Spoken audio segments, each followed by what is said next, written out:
Tapi yang paling penting sebetulnya bagaimana peningkatan status badan menjadi kementerian ini merupakan komitmen dari Presiden Prabowo Subianto, Wakil Presiden Gibran Rakabuming Raka untuk mewujudkan Asta Cita keempat. Kemudian menjadi, wah mati lampu.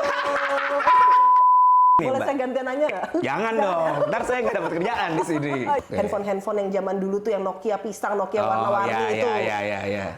Orang tua, kalau kita hanya berdiam diri di satu tempat, berpikiran, oh waktu dulu zaman saya dulu begitu, zaman dulu begitu, akan sulit untuk bisa mendidik anak-anak dengan situasi zaman yang sekarang kekinian.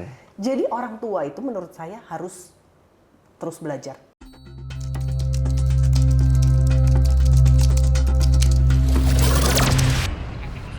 Halo teman-teman penjaga harapan, kita hari ini kedatangan tamu istimewa dari Kementerian Kemenduk Bangga. Dan kita datang Kementerian Pembangunan Keluarga. Nah, apa depannya? Pembangunan ya? Apa sih? Kementerian Kependudukan dan Pembangunan Keluarga. Aduh, ya bener. Langsung dikoreksi sama wamennya. Enggak, langsung ditodong. Kementerian Kemenduk Bangga / BKKBN ya Mbak? Iya. Berarti dulunya nih lembaga, dulunya badan aja. BKKBN. Mas Wildan kelahiran tahun berapa? Aku tahun 89. 89. Masih akrab nggak kira-kira dengan lagu Marsnya Keluarga Berencana? Enggak sih. Udah enggak ya? Udah enggak. Tapi dulu relate sama Dua Anak Cukup. Dua Anak Cukup. Tapi kayak sekarang milenial kayak saya punya 2 anak kayak berat ya Mbak. Hidup bangun keluarga 2 anak kayak 1 anak cukup gak sih? Nah, tapi kan tergantung juga kan. Tergantung milenial di daerah mana. Iya kan? Karena kan kita nggak bisa juga mengeneralisasi seluruh milenial itu sama. Betul. Ada milenial perkotaan, ada milenial pedesaan. Tapi sebentar sebelum kita masuk isu yang serius-serius, emang apa sih sebenarnya Kemenduk Bangga ini ngurusin apa sih? Nah, maksudnya nggak semua anak muda mungkin paham gitu kan. Terutama mungkin kalau yang 2 anak cukup, aku pikir semua 90% tahulah slogan itu gitu. Apalagi yang paling penting sebetulnya kan bagaimana kita meningkatkan kualitas keluarga itu sendiri. Tapi kalau sebelum kita masuk ke yang lebih serius lagi, Kemenduk Bangga ini sebetulnya singkatan dari Kementerian Kependudukan dan Pembangunan Keluarga. Jadi kalau udah pakai kementerian, nggak usah bilang lagi Kementerian Kemenduk Bangga. Jadinya 2 kali. Ya kan? Jadi Kemenduk Bangga itu Kementerian Kependudukan dan Pembangunan Keluarga, garis miring BKKBN, Badan Kependudukan dan Keluarga Berencana Nasional. BKKBN ini sendiri kan udah lama sekali ya. Betul. Dan memang pada saat masa tahun 1970-an, 80-an itu ya tentu saja program keluarga berencana sangat berhasil. Betul. Dan kalau kita banyak bicara tentang bonus demografi saat ini, sebetulnya bonus demografi ini juga adalah hasil dari keberhasilan BKKBN di masa-masa lalu, sehingga kemudian saat ini kita punya yang namanya bonus demografi, di mana penduduk dengan usia angkatan kerja jumlahnya lebih banyak dibandingkan dengan penduduk yang usia tidak produktif, gitu ya. Nah, saat ini sebenarnya Kementerian Kependudukan dan Pembangunan Keluarga ini merupakan kementerian baru. Betul. Sebelumnya badan. Kemudian pada saat pemerintahan Presiden Prabowo Subianto dinaikin jadi kementerian. Ditingkatkan statusnya menjadi Kementerian Kependudukan dan Pembangunan Keluarga. Ini pertama Pak Menteri Wihaji ditunjuk menjadi menteri, dan kementerian ini sendiri kalau berdasarkan Perpresnya sendiri ya, Perpres 180 dan 181, tugasnya itu adalah menyelenggarakan urusan pemerintahan di bidang kependudukan dan sub urusan pemerintahan di bidang pembangunan keluarga. Oh, tapi apa bedanya nih antara dulu BKKBN kan udah ada, tapi sekarang jadi kementerian itu ada ngaruhnya di proses tugasnya sama, tata kelola pemerintahan? Tugasnya sama, tapi yang jelas karena sekarang sudah jadi menteri, menjadi kementerian tentunya jadi setara lah ya dengan kementerian-kementerian lain, dan melakukan koordinasi-koordinasi juga diharapkan akan lebih baik. Tapi yang paling penting sebetulnya bagaimana peningkatan status badan menjadi kementerian ini merupakan komitmen dari Presiden Prabowo Subianto, Wakil Presiden Gibran Rakabuming Raka untuk mewujudkan Asta Cita keempat, peningkatan kualitas sumber daya manusia. Kalau kita bicara tentang peningkatan kualitas sumber daya manusia, tentu saja yang perlu dilakukan adalah melakukan pembangunan dari unit terkecilnya ya. Karena keluarga tuh tulang punggung pembangunan bangsa lah, bisa dibilang gitu. Karena kalau kita bicara tentang pendidikan di sekolah tentunya sangat penting. Tapi pendidikan yang luar biasa penting adalah pendidikan yang didapatkan di keluarga. Dan bukan cuma hanya pendidikan, tapi juga pola pengasuhan yang baik di keluarga itu sendiri. Jadi kementerian ini tugasnya sangat menyeluruh, holistik, karena kita bicara tentang life cycle atau siklus hidup. Mulai dari bayi, kemudian menjadi, wah mati lampu. Sorry teman-teman penjaga harapan, ini dayanya ini kurang kuat sampai akhirnya mati lampu kayak gitu. Mohon maaf mati ya. lampu di tengah-tengahnya. Iya, malah omongannya lagi panas-panasnya nih. Ini kayak produsernya kudu dievaluasi nih. Tapi Mbak, tadi kita ngobrol bahwa BKKBN tuh ngomongin tuh dari 1000 hari kehidupan. Life cycle-nya tuh. Mulai dari bayi, kemudian bawah 2 tahun, bawah 3 tahun, bawah 5 tahun. Kemudian beranjak belum menjadi remaja, tapi ada pra-remaja dulu. Betul. Kemudian remaja, kemudian akhirnya siap menjadi calon pengantin. Sudah menjadi dewasa, akhirnya menjadi pasangan usia subur. Kemudian nantinya menjadi orang tua, dan akhirnya nanti menjadi lansia. Itu semua banyak banget urusannya tuh, Mbak. oleh Kementerian Kependudukan dan Pembangunan Keluarga, BKKBN. Gila, tepuk tangan lu nih, mantap banget. Jangan tepuk tangan dulu. Kan yang penting apresiasi dulu. Apresiasi dulu ya. Nah, kita kalau mulai. yang penting kerja dulu. Ya kalau saya kan kerjanya cuma nanya-nanya doang. Tapi ini Boleh Mbak. saya gantian nanya nggak? Jangan dong, ntar saya nggak dapat kerjaan di sini. Oh iya. Dan Mbak lebih profesional.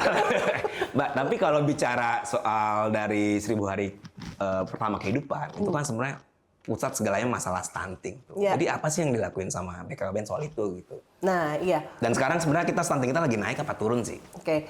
Kalau bicara tentang stunting, sebetulnya di tahun 2021 itu ada Perpres 72 tahun 2021.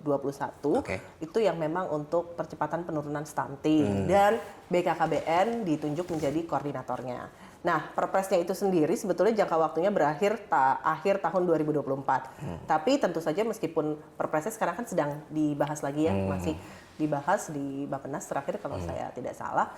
Kemudian meskipun sudah berakhir di tahun 2024, tapi kan nggak mungkin juga kita nggak kerjakan. Jadi kita tetap mengerjakan, koordinasi tetap kita lakukan. Kemudian hari Selasa lalu kami juga baru dipanggil oleh Komisi 9 DPR RI bersama dengan Kementerian Kesehatan, kemudian Badan Gizi Nasional dan Badan POM untuk menyampaikan terkait stunting ini. Dan survei SSGI itu dari Kementerian Kesehatan sudah menunjukkan bahwa stunting di Indonesia tahun 2024 tentu saja diukurnya ya, itu mengalami penurunan 1,7%. Di tahun 2023 itu angkanya 21,5%, sekarang 19,8%. Udah di bawah 20%. Sudah di bawah Bangga 20%, itu pertama kalinya. Yang paling penting gini, ini kan penurunan sudah ada. Mudah-mudahan kita tentu saja terus melakukan kolaborasi dan kerja keras untuk yang paling penting adalah bagaimana masyarakat bisa tercegah dari stunting dan prevalensi stuntingnya makin turun lagi. Nah, masuk ke balita nih, yang bayi-bayi nih. Ini peran BKKBN di situ apa tuh, Mbak? Nah, kalau tadi kita bicara tentang stunting, balita, bayi-bayi. Sebetulnya kan kalau kita bicara tentang stunting, tidak hanya kita bicara tentang stunting yang existing, tapi bagaimana kita mencoba untuk mencegah adanya stunting-stunting baru. Dan bagaimana pencegahan itu bisa dilakukan? Yang paling penting adalah sebelum sampai kita ke balita. Periode yang sangat krusial untuk pencegahan stunting itu ada di 1000 hari pertama kehidupan. Dan 1000 hari pertama kehidupan itu tidak hanya dihitung pada saat bayi sudah lahir. Tapi 1000 hari pertama kehidupan itu sudah dihitung pada saat bayi dalam kandungan. Sehingga ibu hamil, ibu menyusui, dan anak-anak di bawah usia 2 tahun menjadi masa yang sangat tepat untuk dilakukan pencegahan stunting. Karena apa? Begitu sampai di atas 2 tahun akan lebih sulit untuk penanganan stuntingnya. Ya, betul. Jadi 1000 hari pertama kehidupan itu ibu hamil tentu saja pemeriksaan kesehatannya harus bagus. Kemudian juga ada pengukuran lingkar lengan atas di sana. Jangan sampai ibu hamil kek kita bilangnya. Kurang energi kronis. Itu jangan. Karena apa? Nanti kemungkinan besar bayinya bisa stunting. Kemudian juga edukasi juga menjadi sangat penting di sini. Itu edukasinya di posyandu itu apa lewat apa tuh edukasi itu? Kita punya bina keluarga balita, bina keluarga remaja, bina keluarga lansia. Tapi di sini yang paling penting memang kan kalau bicara tentang stunting, sebetulnya bina keluarga balitanya penting, bina keluarga remaja juga penting. Karena apa? Di bina keluarga remaja yang menjadi penting di sana adalah bagaimana kita berupaya untuk mencegah pernikahan dini. Karena salah satu penyebab stunting adalah jika orang tuanya masih terlalu muda. Ada empat terlalu sebetulnya yang harus kita coba atasi, bukan coba atasi ya, jadi sasaran utama ya. Terlalu muda, terlalu tua, terlalu dekat, jarak kehamilan terlalu dekat, dan terlalu banyak. Itu adalah ada resiko stunting. Dan di Kementerian Kependudukan dan Pembangunan Keluarga BKKBN, kami juga mempunyai tugas untuk melakukan yang dinamakan pendataan keluarga. Pendataan keluarga itu kader-kader melakukan pendataan. Ini kader nih semua desa, apa kabupaten atau apa nih Mbak? Jadi kader itu kita ada PKB, penyuluh KB, petugas lapangan KB, keluarga berencana, ada lagi kader-kader KB, dan kalau kader lagi ada lagi namanya tim pendamping keluarga untuk pencegahan stunting. Banyak ini tim ya, pendamping keluarga, kalau PLKB dan PKB itu jumlahnya 18.000 di seluruh Indonesia. Kalau tim pendamping keluarga jumlahnya ada 600.000. Itu tidak hanya kader KB, itu ada kader PKK di sana, ada juga kader kesehatan, bidan, dokter. Di situ ada. Dan semuanya itu bagian dari ya upaya untuk menurunkan angka prevalensi stunting. Dan kerjasamanya tentu harus dilakukan. 600.000 itu masing-masing ada 3. Jadi ini berbentuknya tim. Timnya ada 200.000, masing-masing ada 3. Kader KB, kader PKK, dan kader kesehatan bidan. Itu yang kemudian memang ujung tombak untuk melakukan pencegahan stunting. Nah, untuk pendataan keluarga juga dilakukan oleh kader-kader kami, dan pendataan keluarga itu pemutakhirannya nanti tahun ini akan dimulai tanggal 22 Juli, dan dalam Inpres nomor 8 tahun 2025 tentang optimalisasi pelaksanaan pengentasan kemiskinan dan penurunan penghapusan kemiskinan ekstrim, itu memang salah satu tugas kami adalah melakukan pendataan keluarga itu untuk memutakhirkan data tunggal sosial dan ekonomi nasional atau DTSN.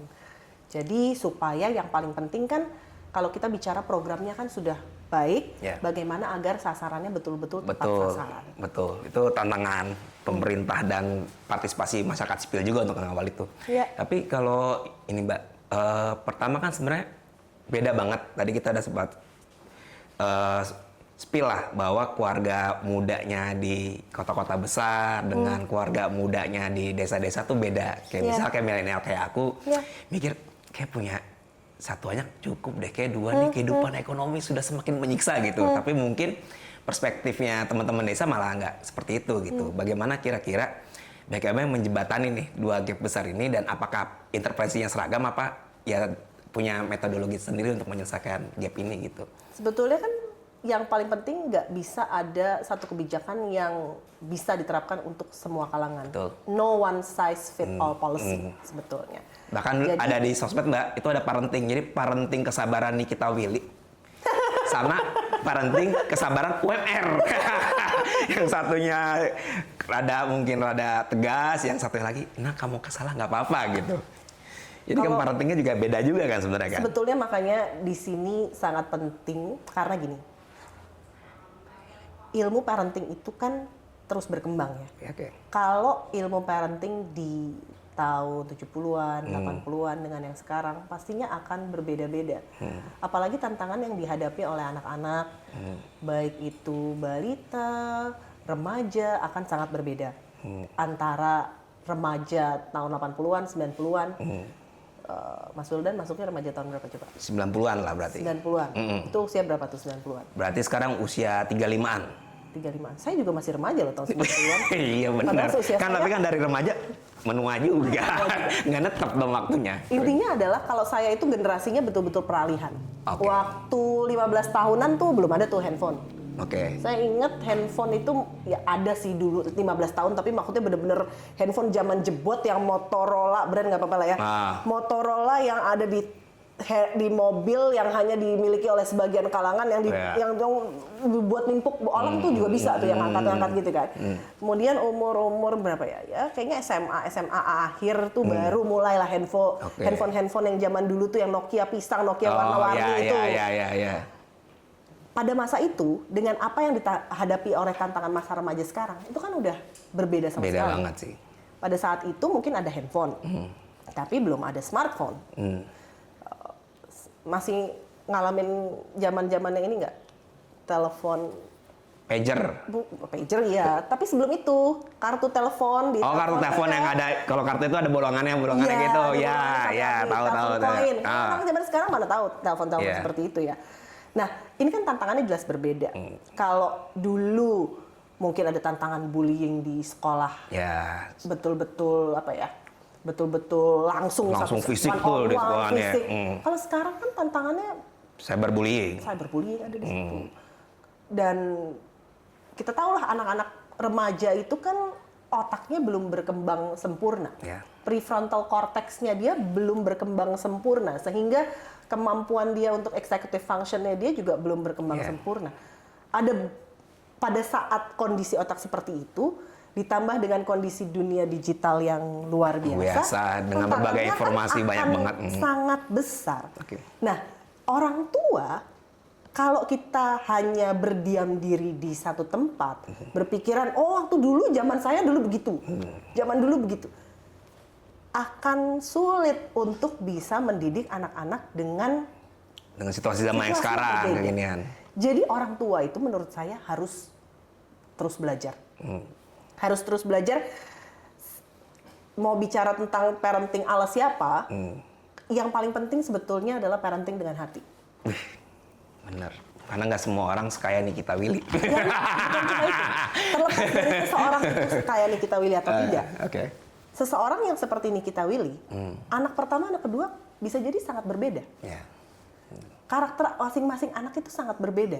Jadi pendekatan yang dilakukan oleh orang tua juga jadi beda sekali. Karena yang paling penting, kenapa tadi saya bilang kita mesti parenting dengan hati.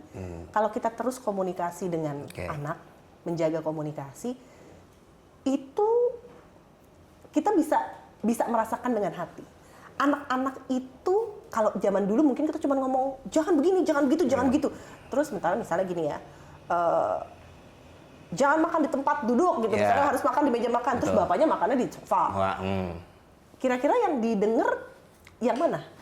Ya nggak didengar, ikutin bapaknya kan keteladanan. Karena anak itu mencontoh.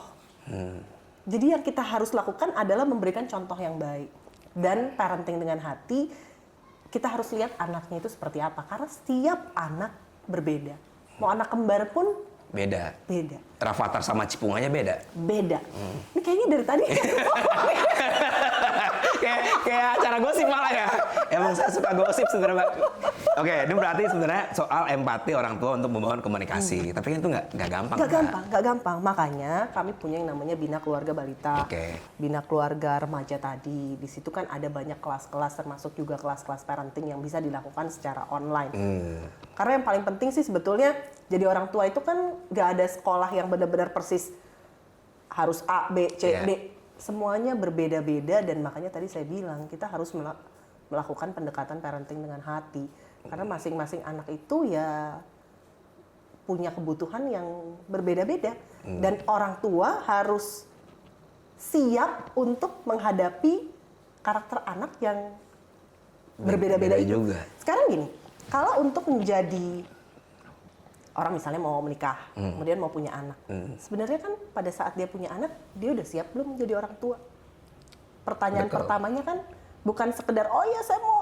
Aku cinta kamu, kita makan cinta gitu. Nggak bisa. Nggak, ternyata sih nggak. Dulu sih saya percaya sih itu. Yang paling penting itu kan sebetulnya komunikasi ya.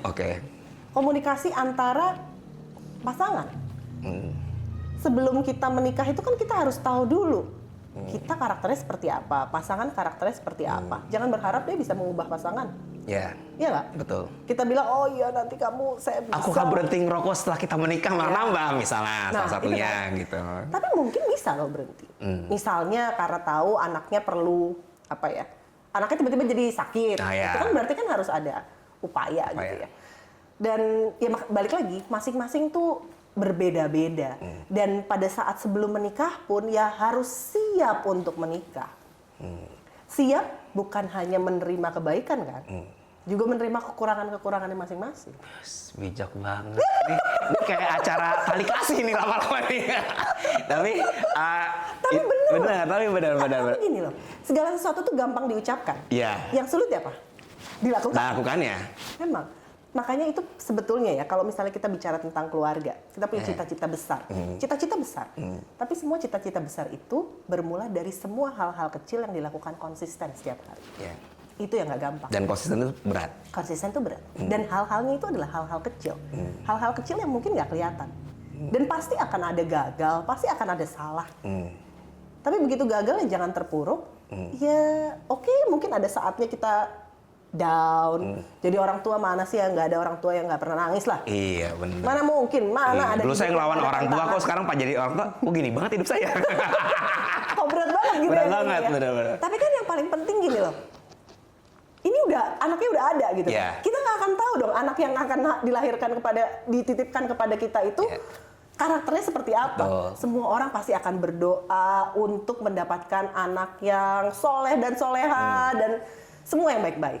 Tapi pada prakteknya, kalau misalnya anaknya punya tantangan-tantangan, kita sebagai orang tua kan punya peran dan tanggung jawab yang besar untuk bantu anak. Iya.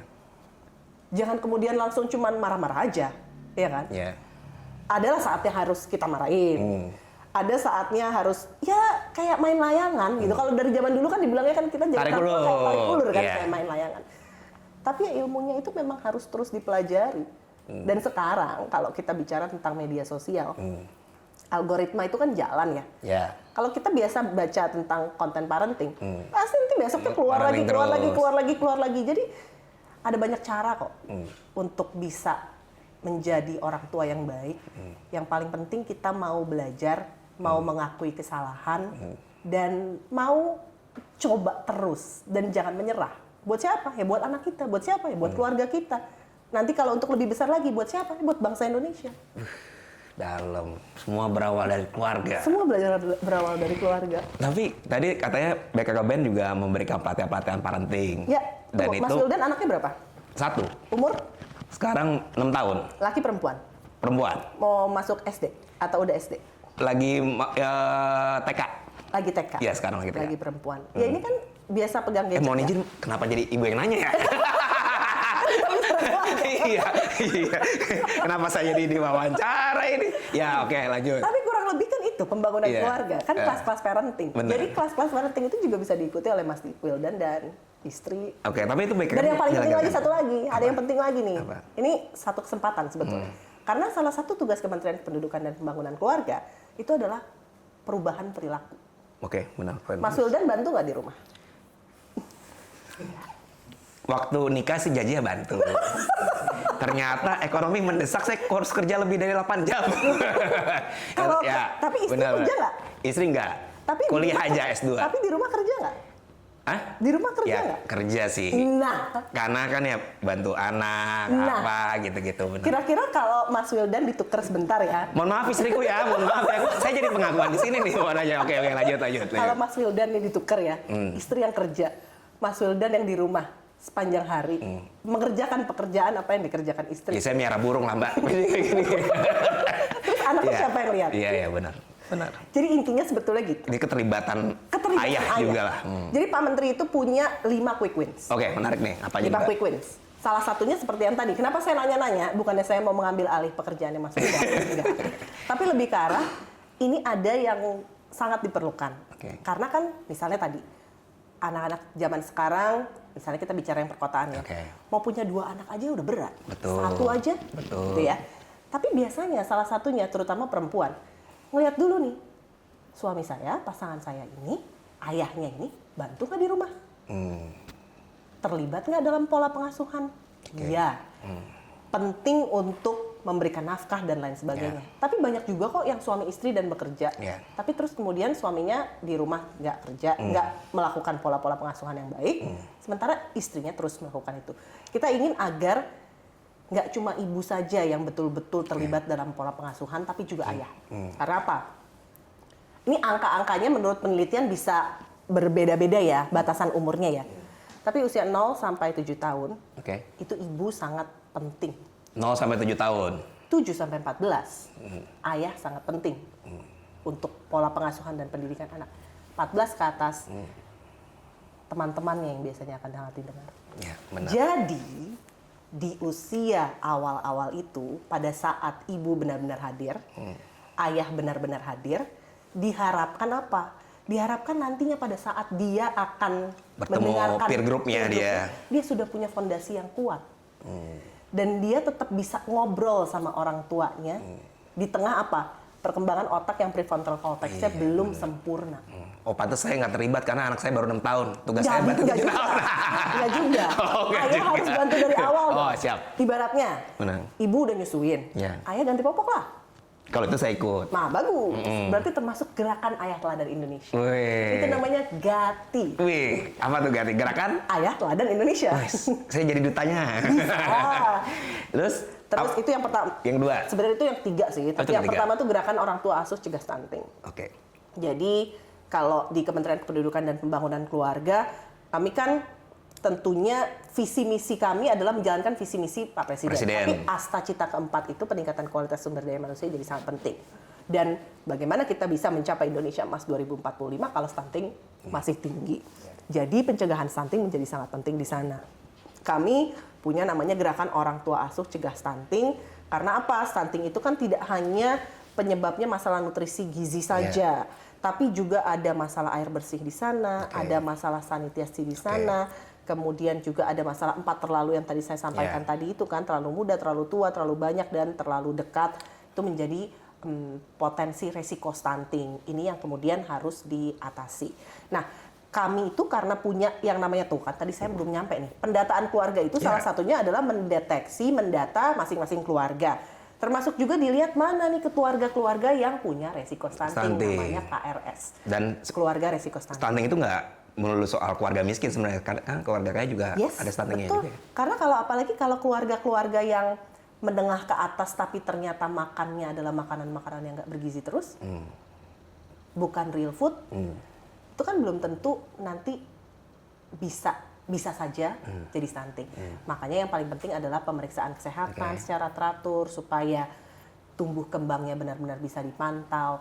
Nah, untuk keluarga-keluarga resiko stunting terutama desil 1, maksudnya yang penghasilannya paling rendah, itu yang menjadi prioritas. Ada sekitar 1,4 juta keluarga resiko stunting desil 1. Nah, di sana kami coba untuk buat semacam program, ada 2 nih, yang nutrisi dan non nutrisi. Yang nutrisi itu kurang lebih seperti MBG, memberikan makan bergizi gratis untuk ibu hamilnya, ibu menyusui, dan juga anak-anak bawah 2 tahun baduta. Tapi itu tidak kami lakukan di tempat yang memang sudah ada MBG yang menyerahkan ke tempat MBG-nya. Jadi ini sifatnya komplementer. Nah, kemudian yang kedua adalah yang non nutrisi, kerjasama dengan BUMN, kita kerjasama dengan masyarakat sipil, kita kerjasama dengan orang-orang siapapun. Kita kalau misalnya Mas Wildan gitu ya mau bantu, itu juga bisa. Misalnya bantu memberikan makanan-makanan tadi. Tapi yang paling penting adalah kami mau melakukan ini rutin di 1000 hari pertama kehidupan. Jadi kalau misalnya yang mulai dari ibu hamil, ya terus sampai nanti dia usianya, bayinya udah lahir sampai usia 2 tahun. Kalau misalnya bayinya masih 17 bulan, ya berarti tinggal berapa bulan lagi. Kami juga udah beberapa kali datang, ngelihatnya sih enak sih Mas Wildan, karena senangnya itu adalah pada saat kita datang ke satu tempat, kita lihat ada satu anak yang berat badannya jauh di bawah kurva WHO yang seharusnya. Nah, begitu diberikan pendampingan dan pemberian nutrisi dari genting ini, dalam waktu beberapa bulan berat badannya catch up gitu. Ini kan hal-hal yang perlu dilakukan tidak hanya oleh pemerintah, tapi semua aspek lah. Dan stakeholdernya, multi stakeholder. Stakeholder bisa melakukannya. Nah, kalau itu yang tadi makan bergizi kan orang ya bisa ya melakukannya, tapi bisa juga ada dilakukan misalnya dengan BUMN ataupun perusahaan-perusahaan yang punya CSR untuk misalnya bedah rumahnya. sanitasinya, jambannya, jambannya. sanitasinya. Bahkan juga dengan TNI kita juga sempat kerjasama di Papua waktu itu kita lakukan air bersihnya. Dan emang tuh nggak bisa satu kementerian, itu harus lintas kementerian juga sebenarnya kan. Betul, karena ini gimana pun juga kuncinya kan kolaborasi. Kolaborasi antar semua kementerian supaya apa? Supaya tujuannya nanti betul-betul bisa tercapai. Itu quick win yang pertama. Tuh. Dari tadi sepanjang itu aja kita baru ngomongin quick win yang pertama. Oh, kita masih banyak waktu kok, Mbak. Santai aja kayak banyak waktu kita. Jadi udah berapa menit? Terus yang ketiga tadi kan yang ketiga tadi Gati kan, gerakan orang tua asuh cegah stunting. Nah, yang kedua itu namanya Tamasya, Taman Asuh Sayang Anak. Wih, Tamasya, Taman Asuh Sayang Anak. Ini kok namanya lucu-lucu ya, Bek? Ini ya, Bek? Apa, Kemenduk Bangga ya? Seru-seru tuh. Tamasya itu gimana Tamasya? Tamasya itu sebetulnya basicnya tuh seperti penitipan anak. Tapi kita fokusnya ke pola pengasuhannya, memberian pola asuhnya kira-kira seperti apa. Karena kan beberapa kementerian juga memang sudah punya program-program serupa ya. Seperti Kementerian PPPA juga punya program serupa. Dan ini yang menjadi seperti yang tadi Mas Wildan bilang, banyak orang yang mungkin mau punya anak nggak banyak-banyak. Karena apa? Pada saat ibunya mau kembali bekerja, ada pertimbangan-pertimbangan. Nanti anak sama siapa? Nah, kalau misalnya ada tempat pendidikan anak dengan pengasuhan yang baik, perempuan jadi punya pilihan. Ini kan bukan masalah mau perempuan harus bekerja, harus di rumah. Enggak. Betul. Tapi yang paling penting adalah perempuan punya pilihan untuk menentukan apakah dirinya mau bekerja atau mau stay di rumah. No judgment. Betul. Tapi pemerintah bisa memberikan pilihan itu. Memfasilitasi agar perempuan bisa mempunyai pilihan itu. Harus didukung nih program progresif nih. Karena kadang kalau emang istri nikah tuh kita pertimbangannya bisa gak ya kita nyewa asisten, bibi dan sebagainya, dan hitungannya banyak, tahu pasti hitung sebulan, lebih baik ada di antara kita untuk menjaga rumah kan begitu. Tapi kalau ada kesempatan itu oke banget tuh Mbak, programnya. Iya, kita coba terus ya dan kolaborasi terus dengan berbagai kementerian-kementerian. Kalau makin banyak bisa dilakukan sih akan makin baik lagi. 3, 4, lansia berdaya. Karena gimana pun juga, kalau kita bicara tentang anak-anak, ini kan sekarang populasi kita angka penduduk dengan lanjut usia juga makin tinggi. Ya, gitu. malah jadi, kita katanya dibilang mau masuk aging population bentar lagi. Sudah makin banyak. Nah, ini yang jadinya juga kita harus perhatikan. Karena kan angka harapan hidup kita juga makin bertambah ya. Angka harapan hidup makin banyak dan pada saat sudah usia lanjut itu mereka juga harus tetap sehat dan berdaya. Syukur-syukur bisa yang namanya silver economy. Silver economy mereka tetap berdaya, mereka bisa tetap produktif, yaitu bisa namanya nanti second bonus demografi. Tapi ya kita terus lakukan. Makanya ada Bina Keluarga Lansia. Program-programnya banyak, termasuk juga ada sekolah lansia. Saya beberapa minggu lalu tuh baru dari Sulawesi Utara, itu ada semacam kayak wisuda sekolah lansia. Lucu banget karena wisuda. Mereka kan seneng ya, dimanapun juga kita ingin lansia-lansia yang bahagia. Iya, betul. Bahagia karena hidupnya itu ya bisa melakukan apa-apa yang dia suka, syukur-syukur bisa produktif, tetap yang paling penting bahagia sih, dan sehat. Jadi gimana caranya olahraga yang baik untuk lansia, karena kalau lansia itu yang paling sedih kan, kalau saya mikirnya gini, saya tuh pingin ya hidup sampai, kita kan bisa selalu panjang umurnya. Tapi kalau panjang umurnya terus sakit? Iya, terus panjang kemiskinannya juga gitu kan. Enggak, kalau misalnya gini, usia lanjut, tapi kemudian dia nggak bisa berdiri di atas kakinya sendiri, karena misalnya dia jatuh. Kan tulang-tulang misalnya udah nggak terlalu kuat. Tapi kalau dia dengan tetap berolahraga, mudah-mudahan otot-ototnya akan tetap bisa menopang badannya.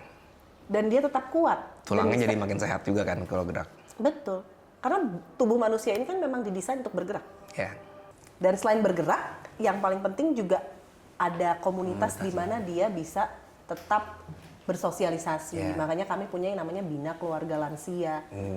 Dan di situ kegiatan-kegiatannya ya mudah-mudahan nantinya akan membuat lansia-lansia di mana ada Bina Keluarga Lansia itu bisa punya tetap ada aktivitas, sosialisasi interaksinya gitu. Betul. Jadi skena lansia lah ya gitu ya. Entah dia bikin band apa bikin kafe bareng bisa kayak aja, gitu kan ya. bisa aja. Mungkin nanti kalau kita jadi lansia bisa gitu kan seru juga. Iya, ya. kalau kita sehat bergerak bisa melakukan hal produktif itu. Nah, makanya kitanya sendiri juga sejak awal harus olahraga. Masuk kan? Betul, olahraga. Ya, olahraga penting kan? Pesannya Kemenpora itu. Iya, ini saya bantu loh. Benar. Olahraga itu penting sejak balita sampai lansia. Betul. Kadang-kadang orang suka lupa ya untuk olahraga, tapi mau dari balita, remaja, lansia, semua harus olahraga, harus gerak tubuhnya. Karena manusia ya sebetulnya memang tubuhnya didesain untuk bergerak. Termasuk misalnya sekarang ini banyak orang yang suka scrolling media sosial dan terus-terusan ya kadang-kadang udah kecanduan di media sosial ya. Sebetulnya apa sih yang dikejar? Kan dopamin. Iya, betul. Gimana sebenarnya cara mendapatkan dopamin? Salah satunya olahraga. Olahraga. Sosialisasi Kemenpora. Tapi betul. Yeah. Dan itu sosialisasi itu nggak hanya dilakukan di Kemenpora. Kementerian Kependudukan dan Pembangunan Keluarga juga menyampaikan itu melalui ya bina-bina keluarga. Benar. Jadi kolaborasi sangat Siap, bisa kita. sangat bisa dilakukan kan? Nah, yang kelima nih. Yang kelima ada namanya Super Apps. Tapi ini masih dalam program, masih di develop. Dan tujuannya adalah ya tadi kalau kita bicara tentang tantangan dunia media sosial saat ini, banyak kan orang sekarang yang ngobrolnya bisa jadi mulai sama ChatGPT dan lain sebagainya. Tapi kan kita nggak bisa tahu ya apa yang akan keluar dari sana. Nah, dari Super Apps ini nantinya mudah-mudahan bisa ada rujukan di mana orang-orang bisa bertanya dengan lebih aman. Oh, menarik nih. Karena sekarang dari ChatGPT aja juga kadang cuma ngedengungin apa yang kita tanya doang kan. Belum tentu itu yang benar-benar relevan buat kita gitu. Ya, karena kan sebetulnya yang paling penting kan segala keunggulan teknologi ini, kemajuan teknologi ini kan sebetulnya kita bisa gunakan sebagai alat. Tapi promptnya siapa? Perintahnya siapa yang mengeluarkan? Betul. Kita sendiri. Betul. Jadi tergantung dari promptnya. Kalau promptnya itu digunakan tujuannya untuk sesuatu yang baik, keluarnya baik. Tapi kalau misalnya mau melihat sesuatu yang nggak baik juga dapat lah. Karena itu aku rasa sendiri Mbak, masalah teknologi Mbak. Aku sedikit curhat nih. Jadi aku ngelihat waktu ibuku ngerawat aku, dia tuh banyak konsultasi sama nenekku sebenarnya soal parenting dan semacamnya. Sedangkan waktu istriku, dia tuh nggak pernah tuh konsultasi sama ibunya. Dia tuh lebih cari informasi-informasi yang begitu banyak beredar di sosial media sama di online itu. Dan kadang tuh antara satu argumen dengan argumen lain tuh bertentangan gitu kan, jadi orang kebingungan. Bisa Dan berbeda ya. Bisa mau membuat berbeda. itu. Iya, kalau kami sendiri ya ingin agar ada rujukan yang bisa diterima. Dan bisa dipertanggungjawabkan. Dan bisa dipertanggungjawabkan tentunya.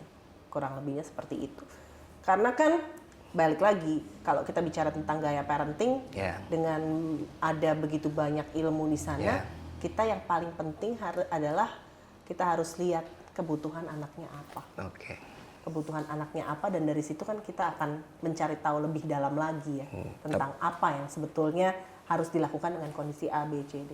Nih, ini juga bicarakan tadi program udah banyak nih Mbak. Nah, dalam proses selama jadi wamen itu ada gak sih kayak satu momen yang sangat emosional bagi Mbak Isyana kayak, wah kayaknya gue udah bener nih untuk berjuang di sini nih. Sebenarnya banyak loh. Kadang-kadang saya nggak ini tahu. jadi novel aja nih kalau banyak nih. Kok jadi novelnya? Yang paling menyentuh coba ya. Enggak, saya cuma mau ngomongnya gini aja deh. Kadang-kadang kan saya diminta untuk kasih sambutan ya dalam berbagai event. Saya juga nggak mau kasih tahu di bagian event yang mana ya. Tapi ada banyak saat-saat di mana saya mau kasih sambutan tuh saya berusaha keras untuk nahan air mata. Karena relate. Dan sebetulnya apa yang dilakukan sekarang ini, ya saya ingin dengan ada sebagai wakil menteri membantu Pak Menteri, kami tuh benar-benar bisa berdampak untuk keluarga-keluarga Indonesia. Karena apa? Nggak semua orang tahu informasi yang kita tahu. Tapi gimana caranya lebih banyak menyebarluaskan informasi ini ke orang tua yang belum tahu. Betul, karena nggak semua orang dapat informasi itu. Belum tentu dapat aksesnya, belum tentu tahu cara carinya, cara tanyanya. Kalau saya sebagai pengalaman di bidang jurnalistik, ya nanya ya dapatlah semua segala sesuatunya saya bisa dapat gitu. Karena tahu promptnya apa, tahu apa yang mesti ditanya gitu kan. Kadang-kadang kayak misalnya kita search Google ya, kalau kita nggak tahu cara persis nyarinya, kata-kata keywords yang tepat, nggak keluar kan informasi yang kita mau. Nah, dengan adanya kelas-kelas di Kementerian Kependudukan dan Pembangunan Keluarga, baik itu bina keluarga balita, remaja, dan lansia, itu semua saya merasa apa yang saya pelajari dengan sukarela, jadi maksudnya dengan memang niat untuk pelajarin sendiri, ini bisa diterapkan di kementerian dan kita coba sama-sama bantu. Untuk apa? Untuk agar makin banyak orang yang tahu dan bisa belajar sama-sama. Karena jadi orang tua itu ya belajar seumur hidup. Lifelong learner. Karena ya jadi manusia kan memang nggak pernah berhenti belajar. Dan saya nggak mau bilang juga kalau saya tahu semuanya, enggak. Saya juga terus belajar.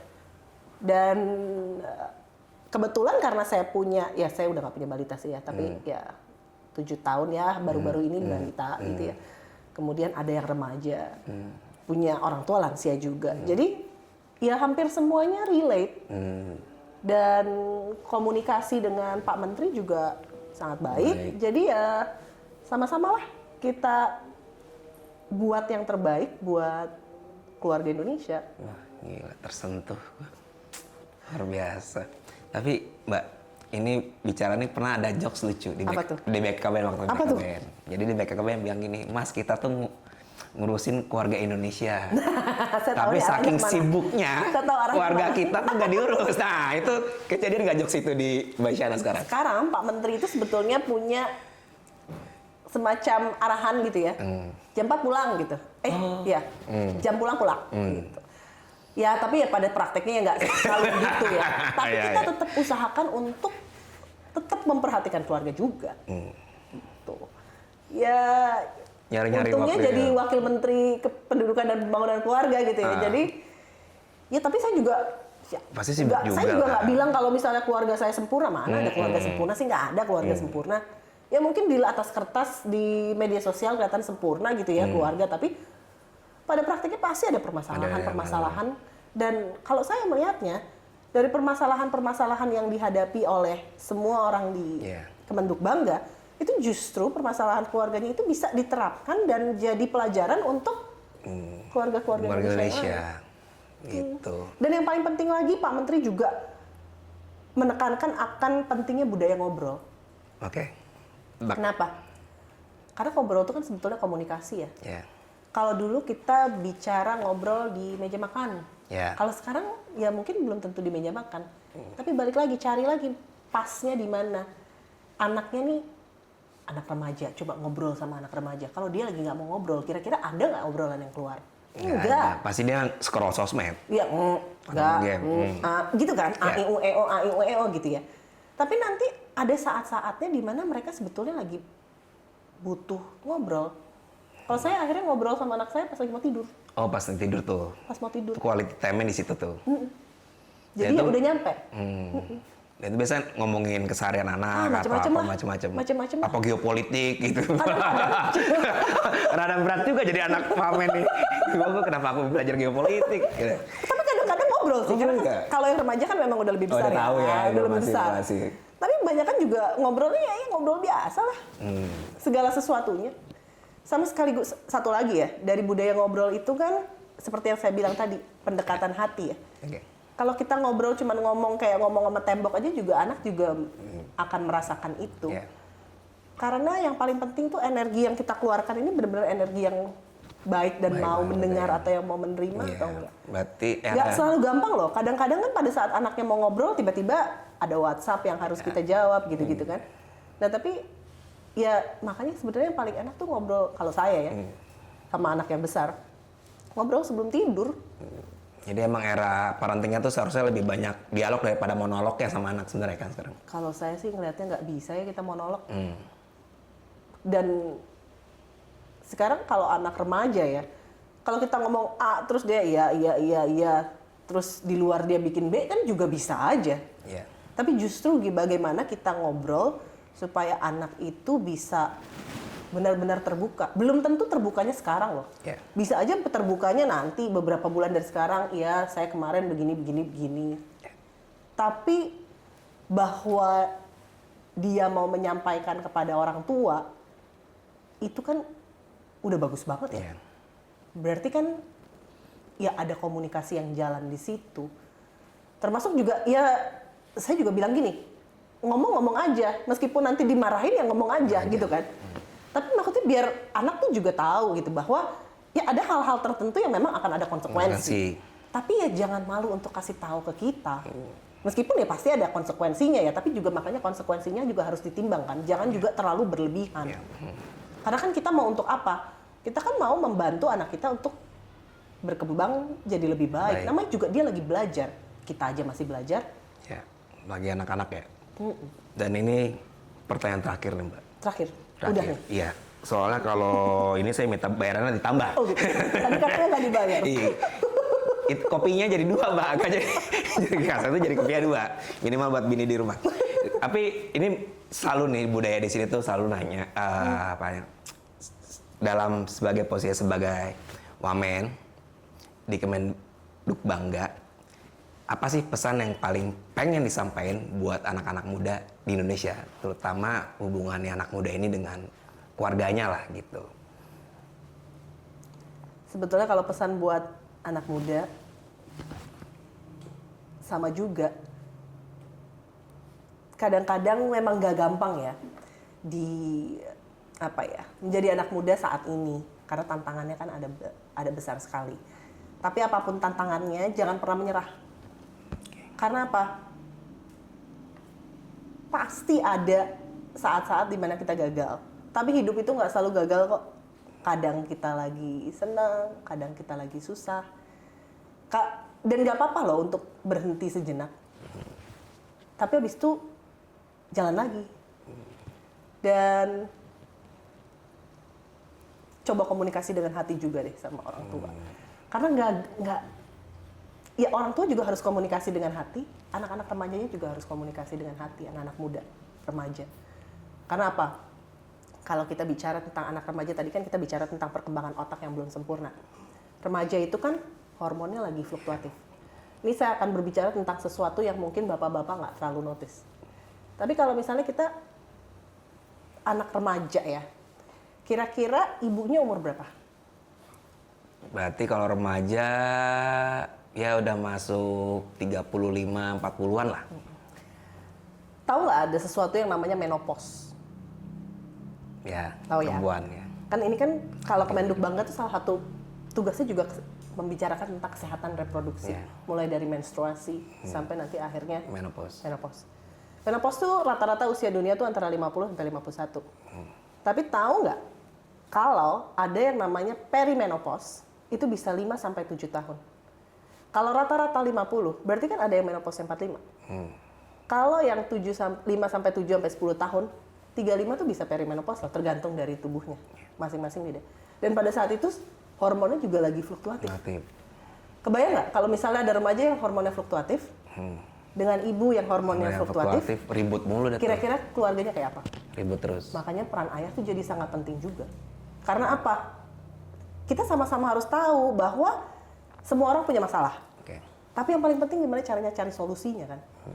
Dan mengedepankan empati untuk bisa saling mengerti. Karena adalah nanti saat-saatnya anak misalnya remaja, terus tiba-tiba punya adik umur 2 tahun yang lagi, kan kadang-kadang ada yang dibilang terrible tuh ya, terlepas dari itu benar atau enggak. Tapi anak yang lagi ngamuk-ngamuk terus tiba-tiba anak yang adik yang datengin kakaknya terus ikutin terus, kakaknya nggak pengen diikutin, kalau remaja yang lagi, itu kan lagi lucu-lucunya kan. Nah, gimana caranya orang tua bisa meredam itu dan kadang-kadang berhenti dulu sebentar deh, pause dulu. Sebelum kita melakukan sesuatu yang bisa merugikan. Tapi pause dulu tuh untuk menenangkan segala sistem-sistem dalam tubuh kita ini. Jadi belajarnya banyak sih. Jadi yang paling penting tuh empati satu sama lain sih. Nggak gampang. Kesannya klise. Tapi kalau dilakukan, works. Ya, rasain sendiri deh. Di keluarga. Habis ini saya langsung WhatsApp istri saya. Nanti kenalan dulu deh Pak Isyana. Oke Mbak Isyana, thank you banget nih, insightful banget. Dan kami berharap juga dari obrolan ini teman-teman penjaga harapan terus membangun optimisme, membangun bangsa ini, membangun negeri ini. Dan gak usah muluk-muluk, mungkin bisa kita mulai dari keluarga kita, entah kita sebagai anak, entah kita sebagai orang tua, atau entah kita sebagai tetangga. Iya, Jadi karena ingat, untuk mencapai sesuatu yang besar, kita harus mulai dari hal-hal kecil yang konsisten. dan itu dimulai dari keluarga. Terima kasih Mbak Isyana, Makasih sampai banyak, jumpa Mas lagi Huda. teman-teman penjaga harapan. Dadah, saya dadanya kemana? Dadah, dadah, dadah, dadah, dadah, dadah. Makasih. Siap, makasih Mbak.